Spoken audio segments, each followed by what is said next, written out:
Artes marciales, la verdadera historia, episodio 1. ¿Por qué practica la gente las llamadas artes marciales? Mientras la gente practica las artes marciales por una infinidad de razones, hay algunos que consideran que sus principios constituyen una forma de vida. Si algún tema ha sido malinterpretado o corrompido en el mundo occidental junto a las enseñanzas espirituales orientales, ese ha sido el de las artes marciales.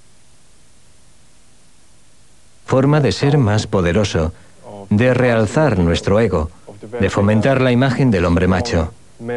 Pero las verdaderas artes marciales no se parecen en nada a eso. Cógele del brazo. Eso es. Así, muy bien. Mi opinión personal es que no se trata de la mística.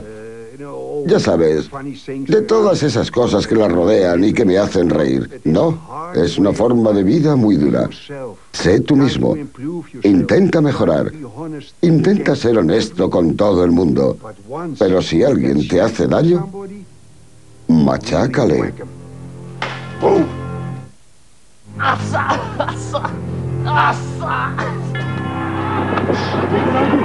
Según los críticos, especializarse en artes marciales es simplemente conocer una forma más eficiente de llevar a cabo un final violento. Otros, en cambio, piensan que la búsqueda de técnicas de lucha secretas es una forma de enriquecimiento espiritual. He viajado a las sagradas montañas de China, al Himalaya, a Indonesia, por toda Europa y América, en busca de las artes marciales que encarnaran la sabiduría y la esencia del misticismo. En 1997, Alex Kozma encontró al fin al maestro que buscaba. En Taipei, Taiwán, descubrió al señor Chen Yong-san. Lo primero que me enseñó el señor Chen fue que la mente y el corazón son las bases en las que se asienta la práctica de las artes marciales, no en cómo golpear y dar patadas, sino en cómo ser una mejor persona. El arte marcial que practica Kozma con el señor Chen es la técnica interna llamada Tai Chi Chuan. El Tai Chi es la quinta esencia de las artes marciales internas. Es un flujo continuo, es muy suave, delicado en apariencia, pero interiormente hay que ser muy fuerte. Si tiene que luchar y es bueno en Tai Chi, usted se sentirá lo suficientemente relajado porque sabe que no pasa nada. Y cuando lo necesite, actuará con rapidez. Así. Y otra vez.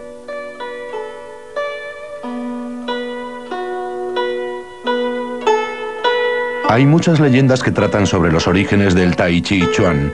Una de ellas cuenta que fue inventado a finales del siglo XIV o comienzos del XV por Cheung San Fung, un asombroso taoísta interesado en las artes marciales.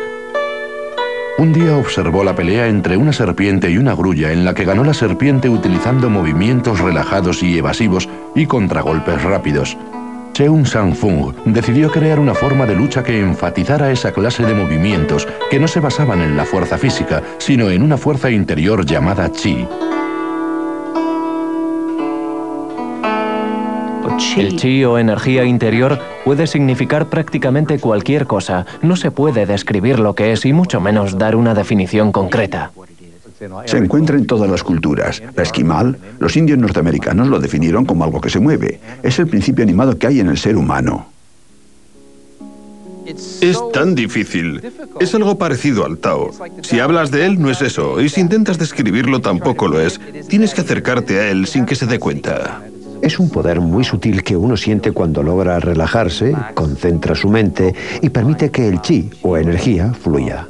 Chi es el elemento fundamental del mundo material, en particular para el ser humano. Su vida está compuesta de chi. El chi es una combinación de cosas. Son los genes que heredas de tus padres, algo con lo que naces.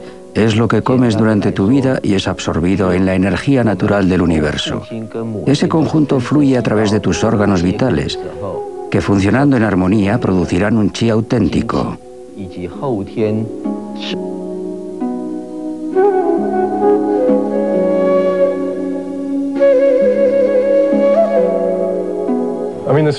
Lo más extraño sobre mi maestro es que parece muy delicado y frágil.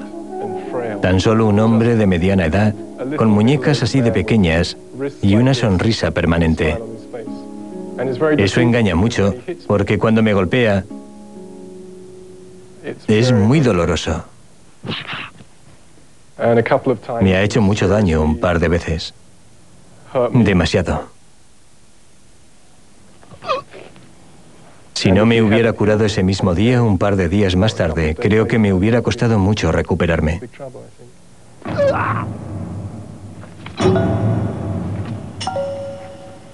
Tiene el señor Chan la habilidad de valerse de esa fuerza misteriosa, el chi, y utilizar su poder para hacer daño y curar. Y si dicho poder existe, ¿por qué no ha podido la ciencia evidenciar sus poderes milagrosos?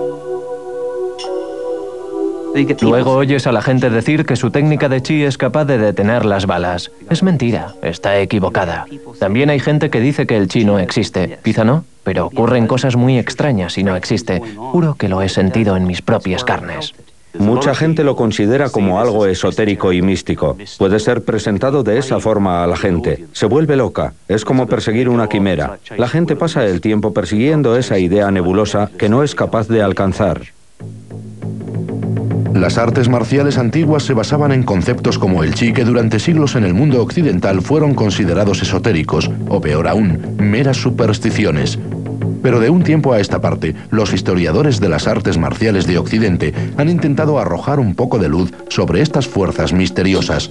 Uno de estos pioneros es Robert W. Smith, a finales de 1950 y principios de 1960, mientras trabajaba para la CIA, Smith tuvo la oportunidad de filmar a varios famosos maestros del boxeo chino.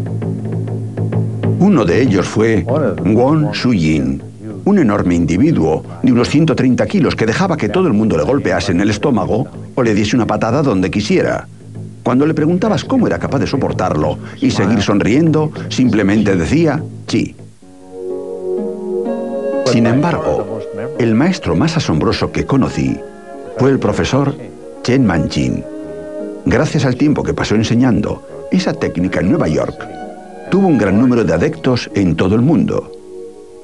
Tuve la suerte de tratar mucho con él y de observarle. Era la persona más delicada que he conocido. La vida de Chen Man-ching es un testimonio del poder del chi. Mientras enseñaba arte en Pekín, contrajo una grave enfermedad pulmonar. Preocupado por su salud, empezó a estudiar Tai Chi Chuan. En menos de un año, Ching había recuperado su salud. Y en los años posteriores refinó su práctica y se convirtió en uno de los boxeadores más famosos de China. Era capaz de anticipar si una persona iba a atacar, prepararse para el ataque, atacar de forma inminente o simplemente atacar. 4 pasos diferentes. Nunca sufrió una derrota. Aceptaba toda clase de combates, pero odiaba luchar. Se decía que Chen Man-ching podía enraizar su chi en la tierra que pisaba. Al reconducir la energía de su contrincante, era capaz de lanzar con fuerza a un hombre hacia atrás.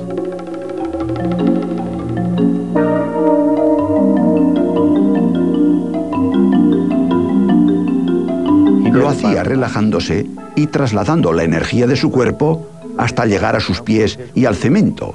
Así que en realidad no estabas empujando a un hombre, sino un bloque de cemento. Lo sé porque tuve la experiencia de ser uno de los que empujaban y me han fotografiado en esa postura. Algunos profesores han llevado el Tai Chi a Occidente y han encontrado razones científicas y no necesariamente místicas que explican su efectividad. William C.C. Chen fue uno de los primeros discípulos de Chen Man-ching. Cuando estudiaba con el profesor Chin, siempre pensé que era un hombre mágico, era un hombre invisible. Seguro que por la noche se ponía a volar en su habitación, así que después de 2 años con él, vi que es perfectamente normal. El secreto que descubrió William Chen es cómo funcionan las partes del cuerpo, la mecánica corporal. No hay ninguna práctica en la que esto se haga tan evidente como en la de empujar al contrario, cuando 2 personas intentan que la otra pierda el equilibrio. Un ejercicio que un William Chen mucho más joven practicó con su profesor Chen Man-ching. Le respeto porque me enseñó la mecánica. Cuando me decía que estuviera parado y le dejase que me empujara, me empujaba. Pero si me pedía que yo ofreciera resistencia, su cuerpo se inclinaba más hacia adelante, porque necesitaba más sujeción.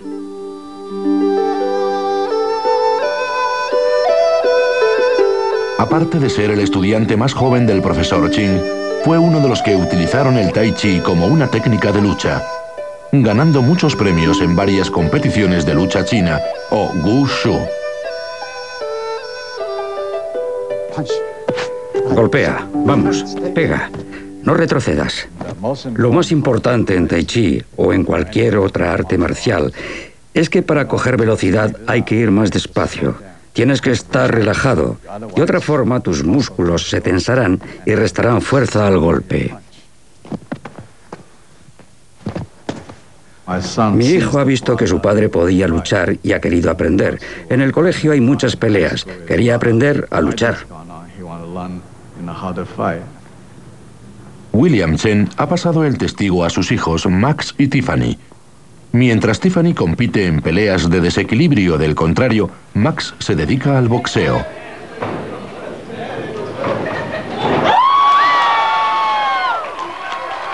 ¡Sí! ¡Te quiero, Max! ¡Te quiero! Pero William también les ha enseñado algo más valioso que una mera técnica de lucha. Si eres bueno, no tienes por qué decir soy bueno. Nadie va a ganarte. Siempre le digo a la gente, bueno, todo lo que hago lo puede hacer cualquier otro, así que a veces puede que lo hagan mejor que yo. El secreto de todo arte marcial, desde un punto de vista físico, se encuentra en la biomecánica. Se basa en el apalancamiento, en cómo utilizar el cuerpo humano de una forma tan efectiva como sea posible, siguiendo las leyes físicas de Newton.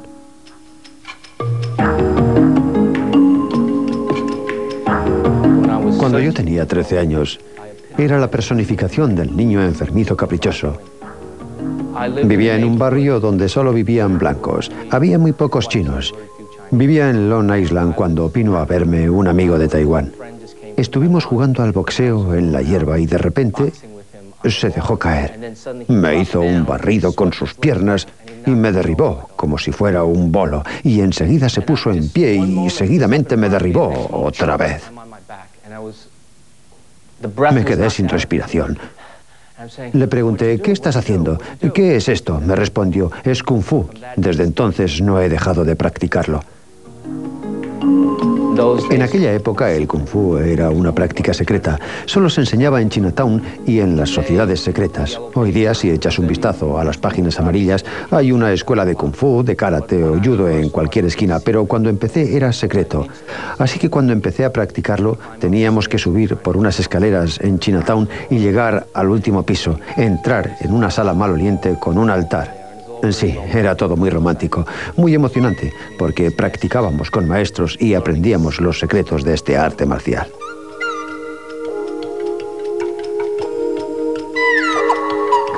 En chino, Kung Fu o Kung Fu significa gran pericia, habilidad.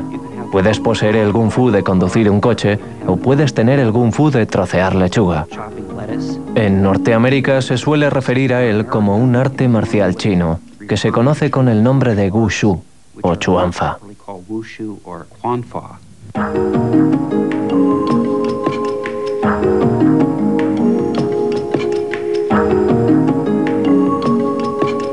Según la historia china, hubo un maestro que desarrolló lo que hoy conocemos como 5 animales. Lo hizo basándose en los movimientos del tigre, la serpiente, el leopardo. Esta es la garra del leopardo.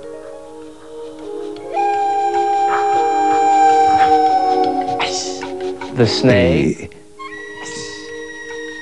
por último, la grulla. Esta es la cabeza. El picotazo de la grulla. Los 5 animales representan 5 posturas corporales diferentes y 5 estrategias diferentes de enfrentarse al contrario. Rotura, codo, aquí desgarro. Donde quiera que esté, controlo su cuerpo. Aquí sus costillas. Si golpeo aquí, su oreja, garganta, cuello. Aquí, aquí. Yo andaba buscando un sentido más profundo. Ya sabe, me hacía esta pregunta.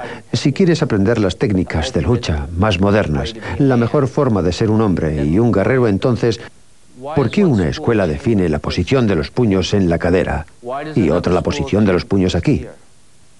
¿Por qué se golpea así en una escuela y por qué se golpea así en otra? ¿Por qué golpean así otras escuelas? Su búsqueda para descubrir los secretos escondidos de las artes marciales le llevaron a las escaleras del templo Shaolin, en la provincia de Hunan, China. Al igual que St. Andrews en Escocia, la cuna del golf, el templo Shaolin es el lugar ideal en el que cualquier estudiante de artes marciales puede instruirse y encontrarse consigo mismo. Muchos maestros que viajaban de provincia en provincia hacían una parada en el templo, practicaban técnicas con otros grandes maestros. Cuando se iban, las incorporaban a su propia técnica y creaban otras nuevas. Así que mucha gente dice lo siguiente: esta es la técnica Shaolin del sur o la técnica Shaolin del norte, para que el sistema Shaolin fuera reconocido en el mundo.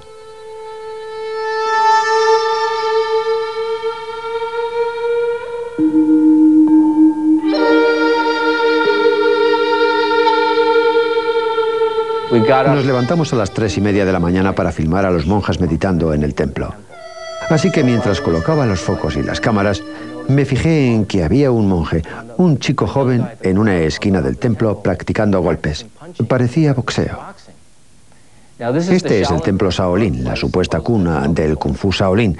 Así que me acerqué a él y le pregunté: ¿qué estás haciendo? Me respondió que estaba boxeando. Así que le dije: bien, ¿por qué estás practicando el boxeo occidental? Me respondió: bueno, porque el Kung Fu es superior. Pero en el boxeo occidental se aprende a pelear mucho más rápido. Según Larry Tan, las artes marciales no solo esconden múltiples secretos, sino que también es importante trasladar esos conocimientos a una técnica de vida saludable. La denomina la dimensión universal. Quiero que inhales y canalices. Hoy día me preocupa cómo utilizo la energía para curar a la gente, cómo la utilizo para ayudar a los demás, porque ya no tengo que temer, ya no soy un chico asustadizo. Los monjes guerreros Shaolin utilizan dicha energía, a la que llaman chi o fuerza. La desarrollan para utilizarla en la defensa personal, en el combate y en la curación de las personas. Es lo que llamo dimensión espiritual. Se adquiere cuando uno practica las artes marciales no como deporte o la partida de bolos de la noche de los miércoles, sino como una disciplina, un camino y forma de vida.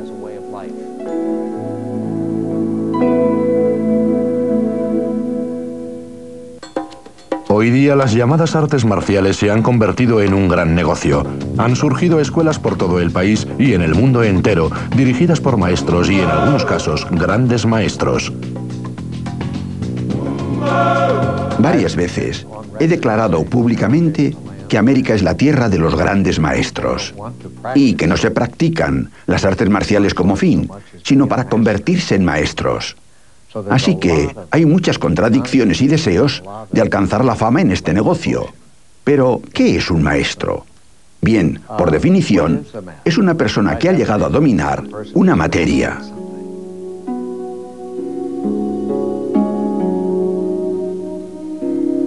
No se parece a un médico o a un buen profesor. Creo que debe dominar todas las artes sin excepción y ha aprendido algo sobre el carácter universal y la verdad en todas ellas.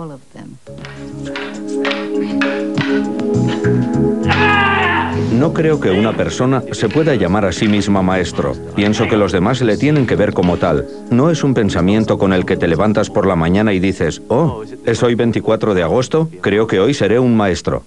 A muchos profesores les gusta que sus estudiantes les llamen maestros. Algunos se lo piden. Algunos prefieren la palabra gran maestro. Es una cuestión de ego porque el sujeto es un ser humano igual a nosotros y es mortal, como el resto de la gente. Puede que sea un buen profesor, pero eso es todo. Es decir, si solicita que le llamen así, es mejor que salga corriendo de la clase.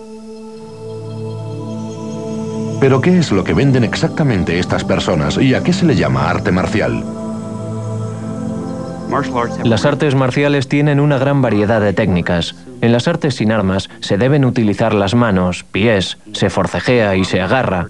En las artes con armas vale cualquier cosa, desde coger una piedra a llevar un arma u otra cosa que se desee. A veces hay sistemas que combinan las dos. Muchas tácticas de guerra recurrían a ellas en caso de perder el arma o la espada, o tener que capturar a alguien vivo. En ese caso hay que estrangularle, torcerle el brazo o lo que sea. Hay un arte marcial interno y un arte marcial externo.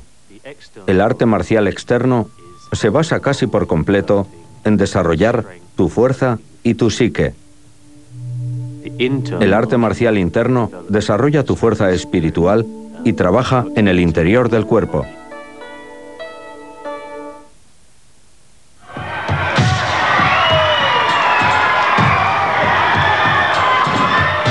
Muy poca gente sabe que uno de los deportes más populares de hoy día, la lucha libre, es en realidad el arte marcial más antiguo del mundo.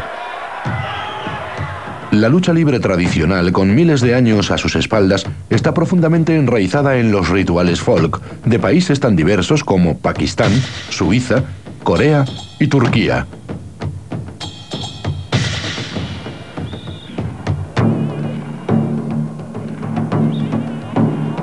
Sería acertado considerar la lucha libre como el arte marcial más antiguo y sencillo, ya que básicamente consiste en agarrar. Hay cientos de técnicas y cuando lo conoces ves que no es sencillo. En todas las sociedades del mundo se han desarrollado formas de lucha donde los jóvenes pueden hacer alarde de su fuerza. Sus mayores se lo permiten porque pueden hacerlo sin herir al contrario, no se causa ningún daño social. Así que se puede derribar a alguien, pero sin hacerle daño, de modo que socialmente es una violencia autorizada. La lucha libre de contención es un estilo que se ha practicado en Inglaterra y Escocia durante siglos. Enfrenta a dos adversarios cara a cara con los brazos alrededor de la espalda del oponente. La idea es que debes mantener continuamente agarrado al adversario e intentar derribarlo. Inicia un ataque. Un ataque. Venga. Sí. Despacio. En un ataque. Bien. Te acercas al adversario y atacas. Eso es todo.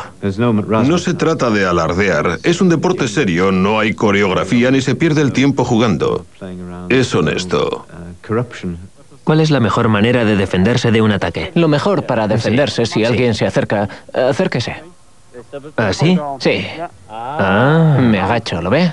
Intentemos hacerlo. Puedes levantarlo. Voy a intentar agacharme. Sí. Hazlo despacio. Vamos a centrarnos en esta técnica. Yo me agacho así. Sí, eso está bien. Y Robert Carter.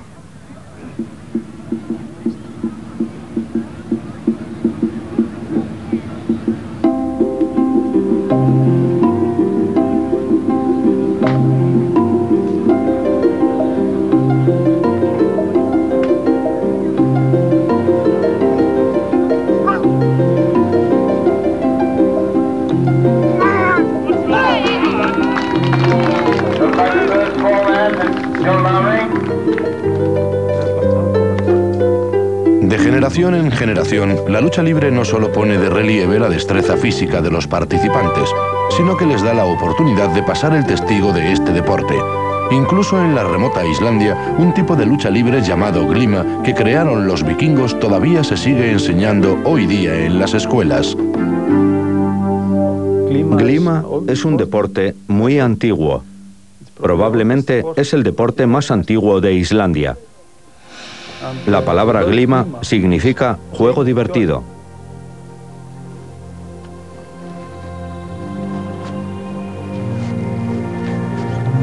A diferencia de la lucha de contención, los practicantes del glima se colocan uno frente a otro, pero se agarran a unos cinturones especiales que llevan en la cintura. Se mueven de una manera ritual, pero la idea sigue siendo la misma: derribar al adversario.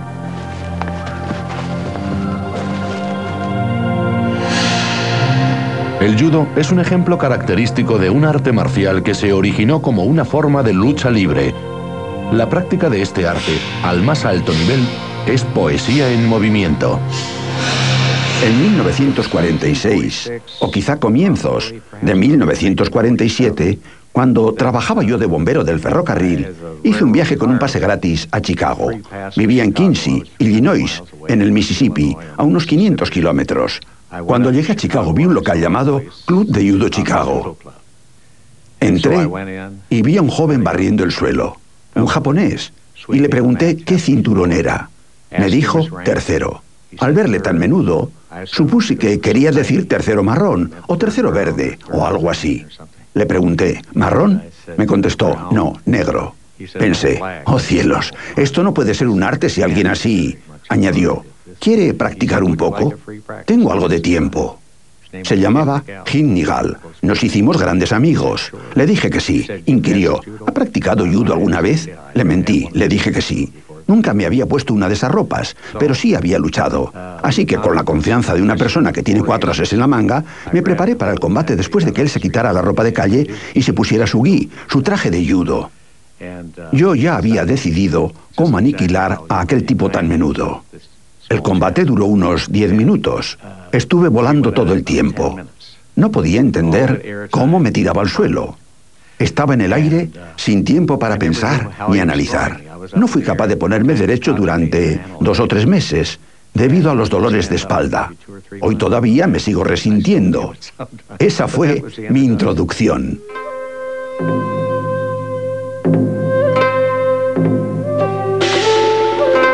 Jiu-Jitsu es el antiguo estilo de combate sin armas japonés. En este sistema uno debe asumir que ha perdido su arma. No puedes hacer uso de ella. Es enseñado a la usanza tradicional, es decir, por escuelas que no mantienen contacto entre sí. Es algo privado, es de alguna forma secreto. Hacia 1880, Jigoro Kano, un profesor japonés, combinó varios tipos de Jiu-Jitsu. Su objetivo era introducir esta práctica en las escuelas públicas japonesas como un modo de desarrollar el carácter entre los niños. Su intención no era utilizarlo para matar gente, sino como un medio de hacerte un ser humano mejor. El judo se convirtió en el medio ideal para educar a una nación entera, física y espiritualmente. Se hizo obligatorio en todas las escuelas. Kano utilizaba varias expresiones. Una de ellas era Seiryoku Zenjo, que quiere decir mínimo esfuerzo, máxima eficiencia.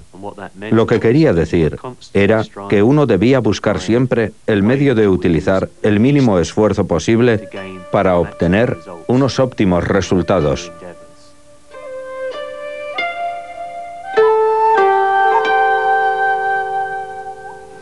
Así que Kano creó un concepto que no solo dio a su nación, sino al mundo entero, la oportunidad de ver que las artes marciales tenían muchas más ramificaciones que la lucha en el dojo.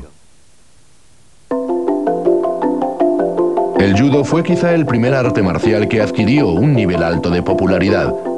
Cuando Japón, bajo presión occidental, abrió sus fronteras a mediados del siglo XIX, los que lo practicaban pudieron difundir la filosofía del judo a una gran variedad de público. El cuerpo entre los hombres de la UNI. A finales del siglo XIX, los japoneses empezaron a viajar por el mundo. Llegaron a Inglaterra y a Francia.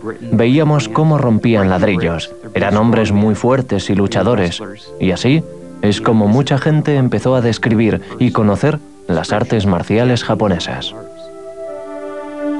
En 1903, uno de los discípulos de Jigoro Kano, Yoshiaki Yamashita, fue contratado por un hombre de negocios de Seattle para enseñar a su indisciplinado hijo algunos movimientos básicos de judo. En poco tiempo, Yamashita recorrió los Estados Unidos y llegó a Washington, D.C. y acabó enseñando a un alumno un tanto especial.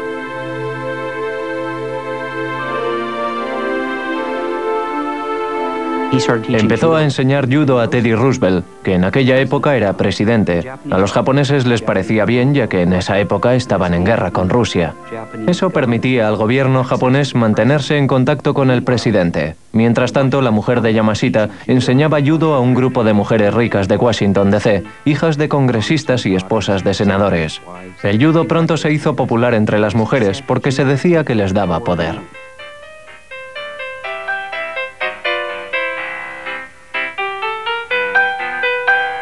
Pero el judo que Kano había ideado como un ejercicio para la formación del carácter fue, durante la Segunda Guerra Mundial, considerado por los aliados como un arma secreta más del arsenal japonés. Un tema que Hollywood, en una muestra de fervor patriótico, se mostró dispuesto a explotar. En 1944, Jimmy Cagney había rodado una película en la que un periodista que estaba en Tokio había aprendido judo.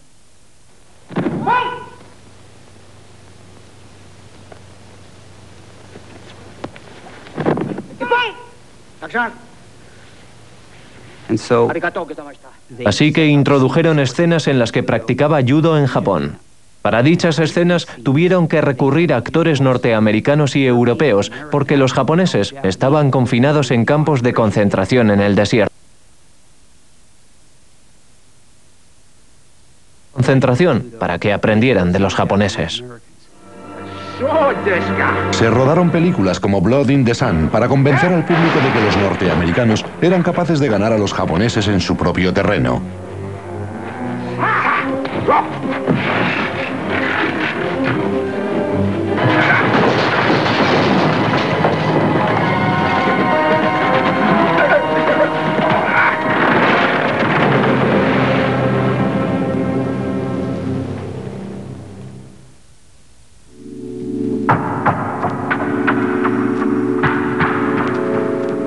En una pelea de verdad el tamaño cuenta mucho.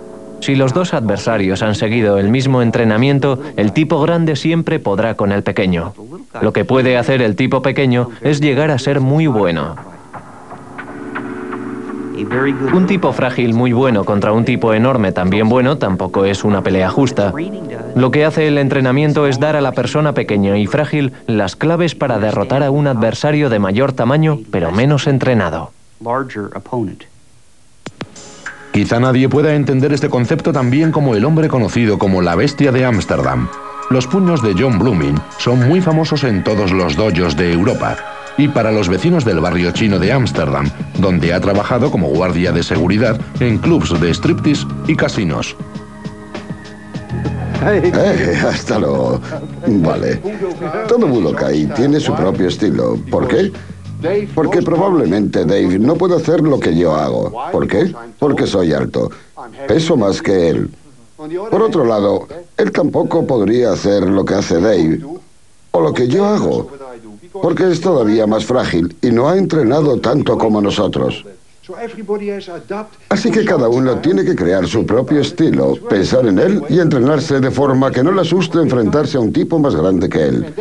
Esta es la razón por la que he desarrollado, por ejemplo, este Kaikan tan rápido, porque puedo estar parado y hacer este movimiento por sorpresa. Tap. En una décima de segundo. Tap.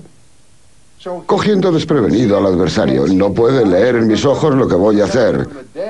Con una expresión fría le golpeo. ¡Pap! ¿Lo ve? Y ahora su cabeza. ¡Pap! Y cuando alarga la mano, ¡pap! Acabo noqueándole. Sí, eso es. Gira los brazos. Cógele del codo. La mirada en alto. Cógele del brazo. Eso es. Métele el codo. Cógele el brazo. 10º dan en karate, 9º dan en judo y un veterano condecorado con 2 periodos de servicio con los marines holandeses en Corea, John Blooming empezó a entrenar en Holanda en 1953.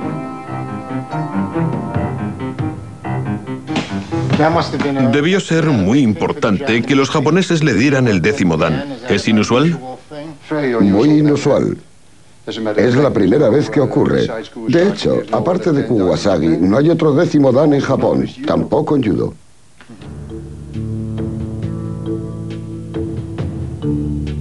John Blooming es en muchos sentidos la quinta esencia del chico de barrio. Su máxima es: golpéale en la entrepierna, pégale en la nariz, derríbale y fractúrale el brazo. John Blooming creció en un barrio humilde en Ámsterdam. Vio cómo las SS echaban a la gente de sus casas porque vivía en un barrio judío.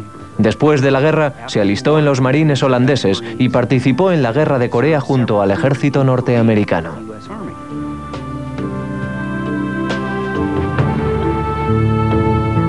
Cuando regresó, vio que solo era el chico de los recados. Al ser un chico de la calle, tenía toda clase de malas costumbres, pero se enamoró del judo.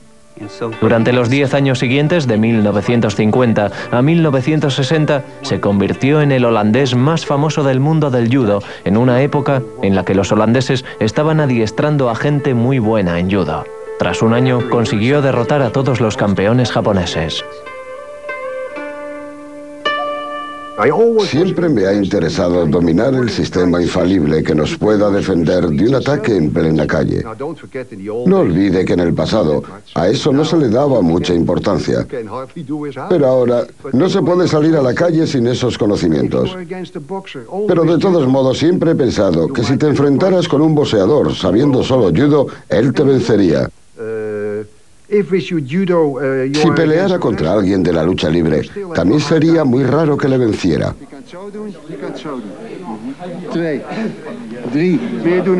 Así que pensé que si combinábamos, por ejemplo, el karate, las patadas, las defensas, los puñetazos, con técnicas de derribo por la espalda, de frente, por la cadera, y una vez que lo tienes en el suelo, no le dejas ponerse de pie, sino que saltas sobre él. Llegaríamos a dominar, una vez inmovilizado, a cualquier matón callejero. Así que, desde aquí, ¡bang! Venga, no ha sido tan malo. Y luego colocas la muñeca ahí. ¿Ves lo que quiero decir? Esta es la técnica básica. Una tercera parte se basa en el karate. Otra tercera en técnicas de derribo. Y una vez en el suelo, técnicas de inmovilización. Junto con las llaves de piernas del sambo, la lucha libre rusa, todos estos ingredientes conforman el círculo. Es el sistema más innovador en la práctica de la defensa personal. Y no debe parecer arrogante, es la pura verdad. Es muy peligroso. Cuando lo inmovilizas, el cerebro no recibe oxígeno durante 20 o 25 segundos, lo que ocasiona daños cerebrales. Así que no se olvide de que es algo muy peligroso. Nunca enseño a mis alumnos cosas inútiles, ya sabe, solo para que se exhiban. Solo les enseño las cosas que pueden servirles en la calle, no solo en el dojo, sino cuando su vida corre peligro o se ven involucrados en una pelea callejera.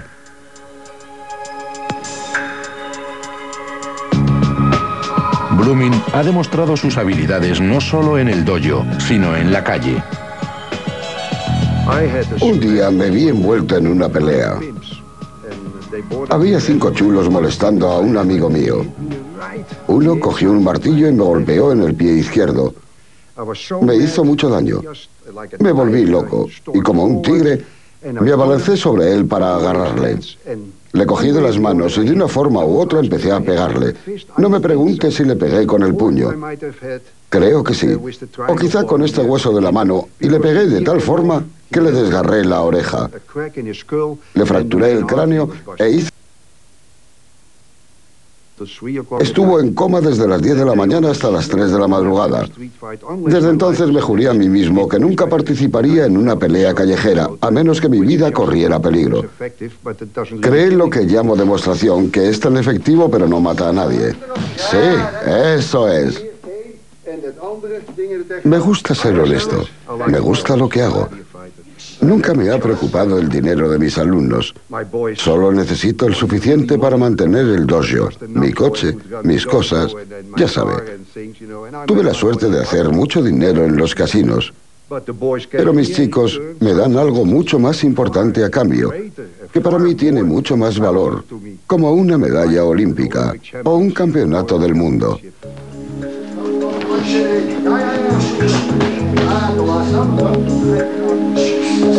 Hoy día siguen ganando títulos. Les tienen miedo. Nos hemos creado una reputación y eso me hace feliz. Desde los canales de Ámsterdam a las calles de Brownsville, Nueva York, la verdadera prueba que demuestra las habilidades de uno no es quién gana o pierde, sino quién sobrevive. Diría que el objetivo de la mayoría de mis estudiantes es aprender la defensa personal. ¡Uno! ¡Uno! ¡Uno! ¡Uno! ¡Uno!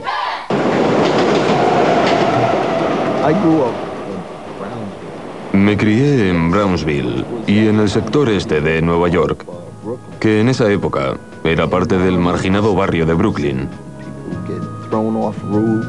En esa época vi cómo tiraban a gente de los tejados He visto atropellar a gente de forma intencionada. He visto muchas peleas.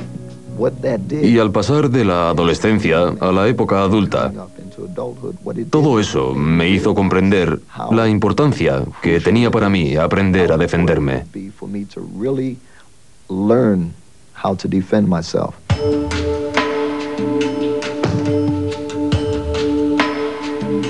Sí.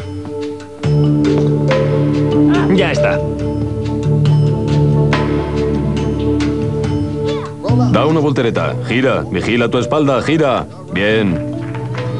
Pega, pega, pega, pega, pega. La gente cree que las artes marciales consisten en puñetazos, golpes y patadas. Ese es un aspecto, pero las artes marciales comienzan aquí. Enseño a mis estudiantes que uno de los aspectos más importantes de las artes marciales es el respeto. Respetaré el valor de toda vida humana. Más despacio. No me aprovecharé ni abusaré de mis habilidades en artes marciales. Diré no a las drogas y sí al éxito, porque estoy en el camino de ser una persona mejor.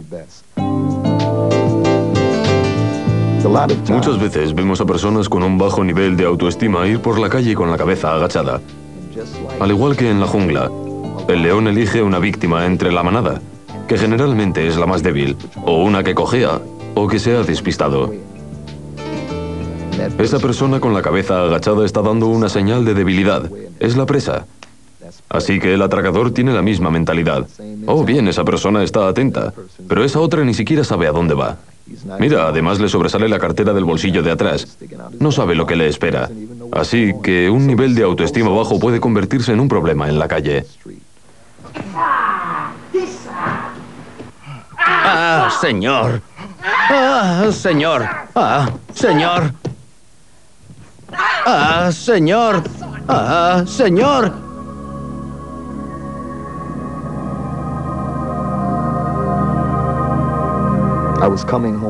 Una mañana, de regreso a casa, se me acercó un tipo. Llegó a acercarse mucho, demasiado, donde se irrumpe en la privacidad de la gente. Me preguntó, ¿tiene fuego? Le contesté, no, no tengo. Añadió, perdone, ¿le puedo hacer una pregunta? Se metió la mano en el abrigo y empezó a sacar algo. No sabía qué era aquello. Parecía una manivela. No sé exactamente qué técnica empleé, pero le puedo asegurar que le golpeé al menos 20 veces antes de derribarle. Fue una situación muy incómoda para él. Pero cuando le tiré al suelo, le aparté su abrigo y vi que tenía una escopeta con los cañones recortados.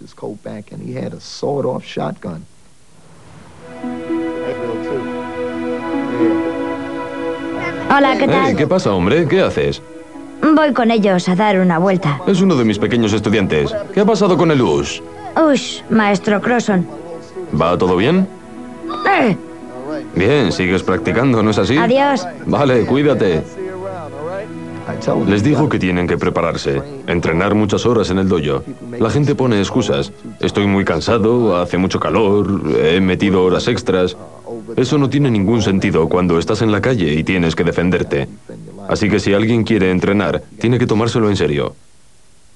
¿Cuánto tiempo debería entrenar? No hay un límite. ¡Ah, señor! Presión. ¡Ah, señor! ¡Ah, señor! ¡Rompe! ¡Ah, señor! Alguien me preguntó un día si podía detener una bala y dije que sí. Me miraron como si estuviese loco. Me preguntaron cómo es capaz de detener una bala. Les dije que podía hacerlo, no permitiendo que una situación en la que se llega al punto en el que la otra persona quiere dispararte o matarte escape a tu control. Disparan a mucha gente porque continúa con la pelea. Discuten, incluso empujan al otro y le provocan diciéndole, sí, vamos, a ver si te atreves, venga, hazlo. Y el tipo va y dispara. ¿Por qué me has disparado? Tú me lo pediste. Así que ya sabe, puedo detener una bala en el sentido de no permitir que una situación llegue al punto en que esa persona quiera matarme. Así que al final quizá la habilidad más importante que uno puede aprender de las artes marciales sea la de evitar no provocar una confrontación y que la pelea sea el último recurso que hay que emplear.